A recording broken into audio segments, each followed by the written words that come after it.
Did you know that Frederick Douglass spoke in Ypsilanti 3 times? Yes, Frederick Douglass, one of the great orators of his time, spoke in Ypsilanti 3 times.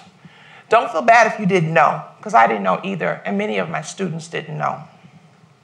I came to Ypsilanti Community High School in 2014 as a veteran art teacher, but as a new resident. So like most teachers in the beginning of the year, you try to spend some time getting to know your students. So I had questions for my students. What's it like to live in Ypsilanti? Do you ever go downtown? What are the neighborhoods like? Tell me something unique about Ypsilanti. So their response to me was complete silence and a strange look of confusion. Then someone said, the neighborhoods are nice and okay.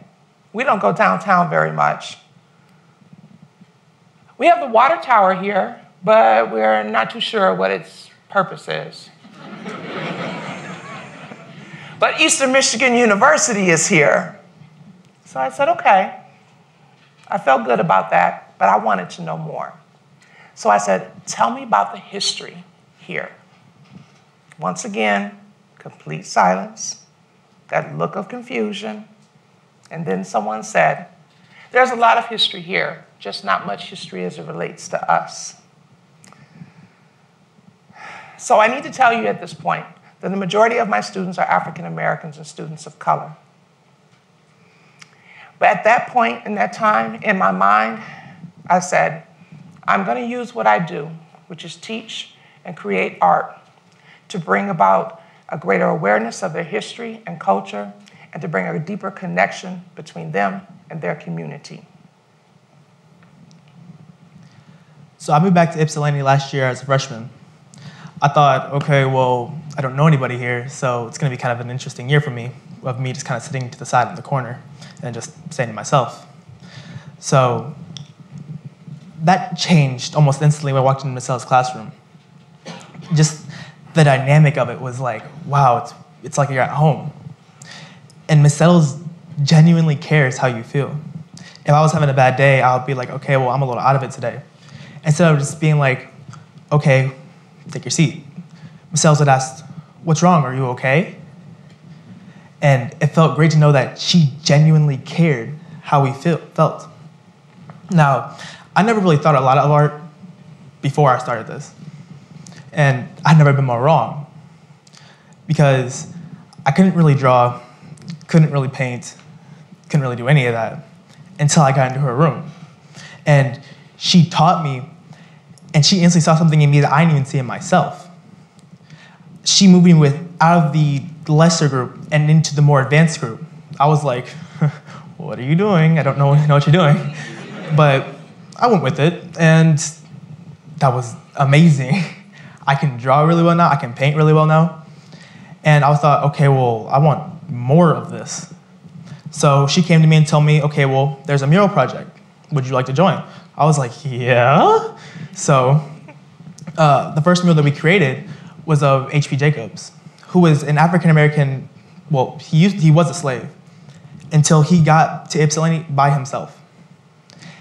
He went from a slave to a medical doctor. The next mural that we did was in downtown Ypsilanti. This one was of the historical women of South Adams Street. This was teachers, doctors, sports figures, community organizers, like both the Shermans, who helped organize drives to get needs to her neighbors.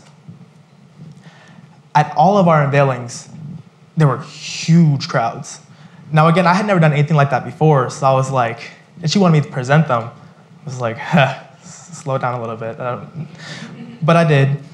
And I did stutter from time to time, but the community was so in tune with what we were saying that even though I did stutter and I did mess up, they were like, keep going. You know that we mean good. And all this positive outlook from the community brought all types of great things for us, like radio interviews and print coverage. I could tell our community was proud with us, and I was happy to be a part of it. By this time now, I can see a change in my students' demeanor, from becoming very confident and a great sense of pride in their work, a great sense of community and connection. So then we got the opportunity in 2016 to do a collaboration project with the University of Michigan Lloyd Hall Scholar art students. So together, the two sets of art students created three-dimensional luminary sculptures that we ended up taking to Grand Rapids and presenting in the form of a pop-up parade at a show that is called Art Prize, which is an international art competition. That was early October. Then in later that October, my students were invited to present their three-dimensional pop-up parade again, this time downtown Ypsilanti for an art makers event called Ypsi Glow. They not only got a chance to present their sculpture pieces, they got a chance to design their own t-shirts and decorate a storefront. Our latest community art project is called Our Voices Will Be Heard, a title that the students came with on their own. It's in response to our recent presidential election. They decided they wanted to use art to communicate their thoughts and their feelings, and they wanted to do it in the form of a peace march, a silent peace march.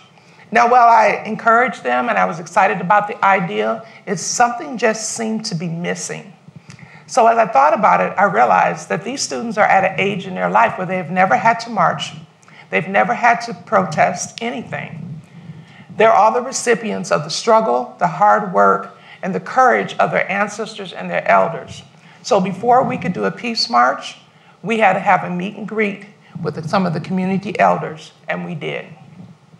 Then in January, at the base of the water tower, 200 people showed up, led by the students of Ypsilanti Community High School, marched in silence to downtown Ypsilanti, to the very spot that Frederick Douglass spoke 150 years ago, to the very day. Businesses opened up their doors and exhibited their artwork. The community came out and fed them and served them hot chocolate. Also, earlier this year, my fellow classmate Cameron Gray and I were invited to the Ypsilanti District Library to do a presentation for Black History Month.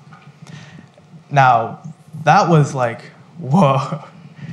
Because I went from somebody who couldn't even draw to presenting our mural projects at a public library.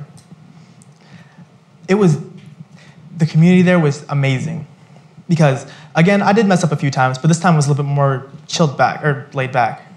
And it was a lot more comfortable. And I felt like I was really relating to the people that were there because they genuinely wanted to know what I was talking about. And that just felt phenomenal. Also this year, for the second year in a row, we presented at the EMU Ecojustin and Community Activism Conference. And,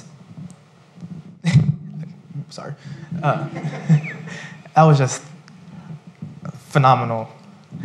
Because last year, we were kind of to the side, we were a little bit smaller, but this year, we got our own room for it. And that was like, wow, we're reaching out so far that they genuinely want us to come. And we were one of the first people to present. And it was with me and fellow colleagues, and it just felt amazing to know that what we were doing was getting so far out. We've had a good year at Ypsilanti. No, we've had a great year at Ypsilanti. And now we're here at TEDx sharing our story with you. Art is important to everyone, no matter how old you are, no matter what race you are, no matter your economic status. At this point in our history, we are in jeopardy of losing our arts. We need to support the arts for our children and for all of us. From Ypsilanti Community High School students, and from all my fellow classmates, we say thank you.